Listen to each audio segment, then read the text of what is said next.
Qu'est-ce qui a poussé Jennifer Pan, cette jeune femme de 24 ans, à engager 2 tueurs à gages pour assassiner ses propres parents? Pour comprendre cette histoire vraie, faisons juste un retour en arrière. Jennifer était considérée par ses parents comme l'enfant parfaite. Elle vivait avec eux, près de Toronto, au Canada. Brillante au lycée, elle est acceptée dans un programme prestigieux de pharmacologie à l'université. D'après ce qu'elle disait, après l'obtention de son diplôme, elle avait même décroché un emploi dans un laboratoire d'un hôpital très réputé. Ses parents, des réfugiés vietnamiens arrivés au Canada avec peu de moyens, étaient si fiers d'elle. Ils avaient sacrifié leur confort et travaillé dur pour offrir un avenir prometteur à leurs enfants. Mais malheureusement, tout ceci n'était qu'une façade. La vie parfaite de Jennifer n'était qu'un tissu de mensonges. En réalité, Jennifer n'avait jamais obtenu son diplôme d'études secondaires, et encore moins un diplôme universitaire. Dès le lycée, elle avait commencé à falsifier ses bulletins scolaires pour cacher ses échecs. Pendant des années, elle avait maintenu cette supercherie, se rendant par exemple dans des bibliothèques et des cafés plutôt que d'aller à l'université. Évidemment, elle n'a pas non plus eu ce job dans un hôpital prestigieux comme elle le faisait croire à ses parents.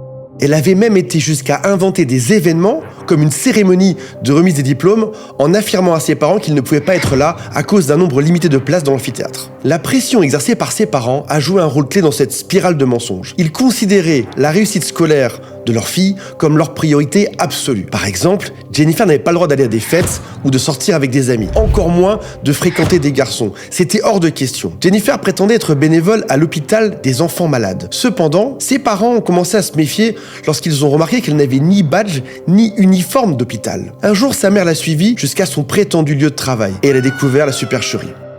Furieux, ses parents ont alors renforcé leur contrôle sur elle avec des règles encore plus strictes. Elle devait justifier chacune de ses sorties de la maison et ses parents contrôlaient systématiquement. Téléphone interdit, pas de petits copains. Jennifer, devenue adulte, restait donc sous une surveillance constante qu'elle décrivait comme étant une prison.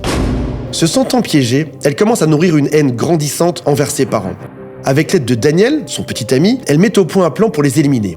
L'idée était de simuler un cambriolage qui dégénérerait en meurtre. Jennifer a engagé 3 hommes pour mener à bien cette opération, leur promettant de les payer avec l'argent de l'assurance vie des parents. Un soir, Jennifer laisse volontairement la porte d'entrée déverrouillée pour permettre aux hommes de pénétrer dans la maison. Ils ligotent Jennifer pour donner l'impression qu'elle est victime, puis ils emmènent ses parents au sous-sol.